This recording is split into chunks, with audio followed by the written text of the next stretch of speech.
ছেলেকে ল্যাপটপ কিনে না দেওয়ায় বাবাকে গুমের মধ্যে 13 বার ছুরির আঘাত করে ছেলে।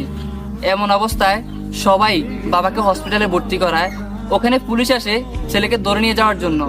বাবা হসপিটালের বেডে মৃত্যুর সঙ্গে পাঙ্গা নিতেছে, আর পুলিশকে একটা জিনিসই বলতেছে, আমার ছেলেকে ধরে নিয়েন না, আমার ছেলের সামনে উজ্জ্বল ভবিষ্যৎ, আমার ছেলের সামনে পরীক্ষা, আমার ছেলের ক্যারিয়ার নষ্ট করিয়েন না। যা হয়েছে আমার সাথে হয়েছে, আমার ছেলের কোনো দোষ নাই, সব দোষ আমার। আর আপনাদের একটা কথা বলি, আমি যদি আল্লাহ না খাস মরে যাই, আমার আলমারিতে 50,000 টাকা জমানো আছে, তাকে বলিয়েন তার পছন্দের ল্যাপটপটা যাতে সে কিনে নেয়। আসলে এই গল্পটা থেকে আমরা কি বুঝলাম? বাবা বাবাই হয়, বাবার কোনো তুলনা হয় নাই। বাবা থাকাটা বড় বিষয়, বাবার টাকা থাকাটা বড় বিষয় না। বাবা আছে মানেই আপনার মাথার উপরে ছায়া আছে, আর বাবা নাই মানেই আপনি ওই দিনই বুঝতে পারবেন আপনার মাথার উপরে কিচ্ছু নেই।